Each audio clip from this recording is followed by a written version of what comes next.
Indian football is dead.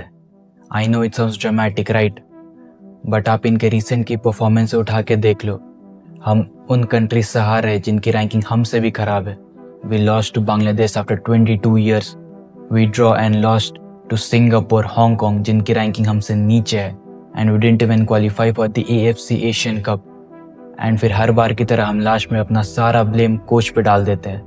And we make all kinds of excuses, जबकि countries like Haiti, Curacao and Cape Verde qualify कर रहे हैं for world cup. Hello guys, this is me Harsh and welcome to my channel Nova Talks. So let's start with the match against Bangladesh, जिनसे हम 22 साल बाद match हारे थे। And जो इंडियन टीम की परफॉर्मेंस थी, it's embarrassing. We lost to our team जिनको हम डोमिनेट करते थे, हराते थे, बट अब क्या हो रहा है, हम उनसे मैच हार रहे हैं।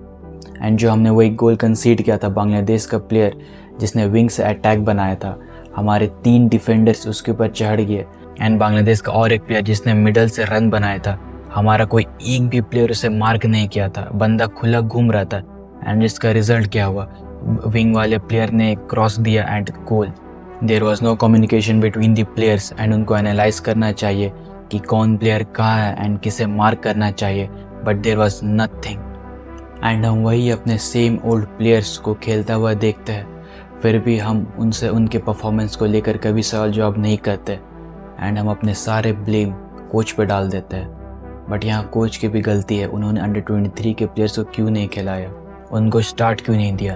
ये एक परफेक्ट मैच था एक्सपेरिमेंट करने का, क्योंकि ऐसे भी ये मैच जीत के हमें कुछ मिलने नहीं वाला था, because we were already out of the AFC Asian cup. And अगर ये मैच हम जीत भी जाते तो हम क्या बोलते, ये we defeated Bangladesh, what an achievement, ये we are growing in football. ऐसा करोगे क्या करो फुटबॉल में। एंड हम कंट्रीज लाइक सिंगापुर, हांगकांग, उनसे ड्रॉ कर रहे, उनसे हार रहे। एंड हमने अपने AFC Asian cup qualifiers group में एक भी मैच नहीं जीता। हमने तो चाहे मैच ड्रॉ किया या फिर मैच हारा है। जो हमारे सीनियर टीम के प्लेयर्स है, they have no hunger to win the games.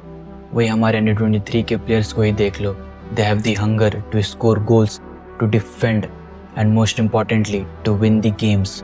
हमारे अंडर 23 प्लेयर्स पे वो स्पिरिट दिखता है फाइट करने का, मैच जीतने का।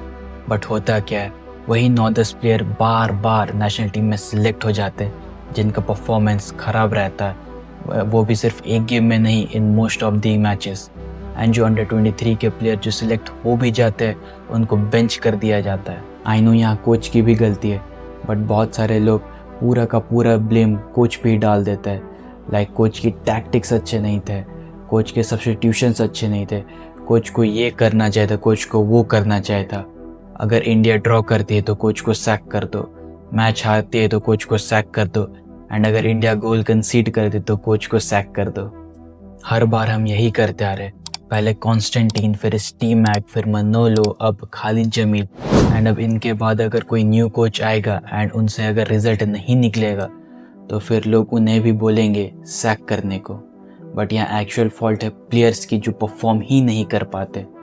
हर बार वो टीम में सिलेक्ट तो हो जाते बट परफॉर्मेंस ज़ीरो।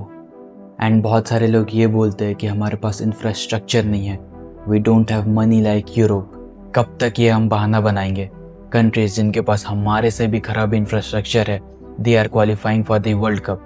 जैसे अफ्रीका के कुछ नेशंस हो गए, हमारे पास तो इतना है, उनके पास वो भी नहीं है, फिर भी दे आर क्वालिफाइंग।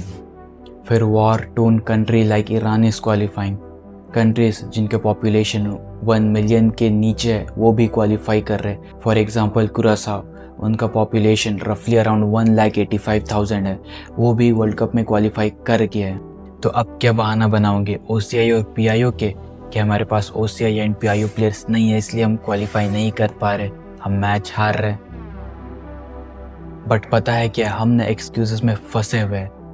बट मैं देख रहा हूँ बहुत सारे फैंस अब जाग रहे हैं, उनको ये पता चल रहा है कि प्रॉब्लम किसकी है, फॉल्ट किसकी है। एंड जो प्लेयर्स है उनको अपने कंफर्ट जोन से निकलना पड़ेगा। एंड जो प्लेयर्स परफॉर्म नहीं कर पा रहे, उन्हें हमें डायरेक्ट ड्रॉप करना चाहिए। एंड न्यू प्लेयर्स को चांस देना चाहिए जिसमें हंगर दिखे मैच जीतने का। हमें हमारे अंडर 23 के प्लेयर्स को चांस देना चाहिए। एंड हमें अपने ग्रास रूट्स पे भी फोकस करना चाहिए, and that's very important. By the way, हमें अभी तक ये भी नहीं पता कि हमारा ISL का लीग सीजन स्टार्ट होगा भी कि नहीं। एंड फॉर दैट रीज़न बहुत सारे फॉरेन प्लेयर्स क्लब छोड़ रहे हैं।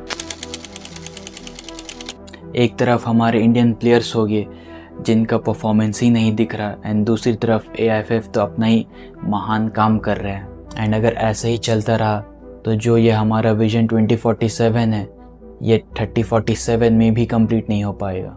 एंड जो एक सपना है कि हमें अपने इंडियन टीम को फीफा वर्ल्ड कप में देखना है, वो भी सपना ही रह जाएगा, कभी पूरा ही नहीं हो पाएगा।